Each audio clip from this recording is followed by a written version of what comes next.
Oi pessoal, tudo bem? Hoje a gente vai estar dando continuidade aos nossos vídeos aqui da parte de metrologia, né? E hoje a gente vai falar sobre um assunto, né, bem interessante, que é a indicação de ajuste, né? Tipo de ajustes, né?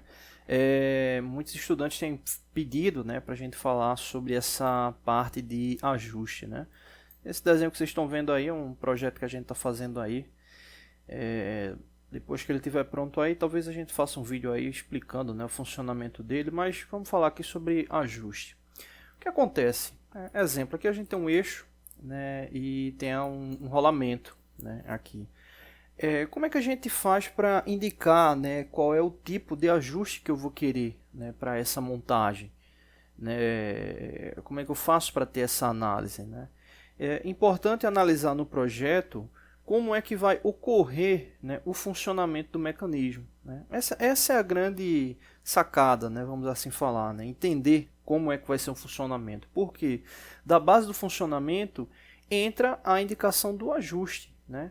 Exemplo, basicamente são três tipos de ajustes, né, que existem, né, são os mais comuns. Né? É o ajuste com folga, né? O ajuste intermediário e o ajuste sobre medida. Né? Esses são os mais comuns. Né? Na verdade são os três, e desses três possíveis vêm as derivações. Né? Esse vídeo a gente vai dividir em duas partes. Nessa primeira a gente vai falar sobre esse conceito, e na segunda a gente vai fazer uma análise com cálculo. Né? Quando a gente fala de ajuste com folga, a gente está falando justamente de elementos que vão montar, mas que obviamente haverá um espaçamento. Né? E o tamanho desse espaçamento, seja mínimo ou seja relativamente grande, não importa. O que acontece é que vai ocorrer, né, a folga entre eles.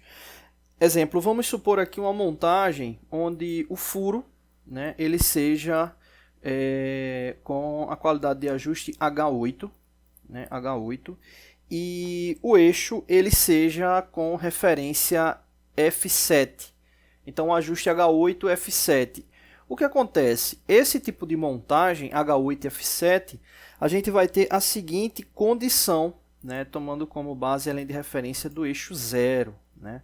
Quando a gente fala linha de referência do eixo 0, está ligado à referência nominal. Né? No próximo vídeo, como a gente vai fazer o exemplo, fica mais fácil de entender. O que a gente vai falar agora é sobre essa questão de não tocar, já que é um elemento com folga. Então, nesse caso de um ajuste H8 e F7, o que acontece? O elemento que tem a base H8, né, ou seja, o furo que tem a base H8, o que acontece? Ele vai partir do eixo de referência, do eixo nominal, até um valor para mais. Né? Ou seja, ele vai do eixo de referência até para mais. O eixo de referência, como a gente falou, aqui referenciado como 0. Então essa aí é a variação. Quando a gente fala do F7, o F7 ele não vai tocar no eixo de referência.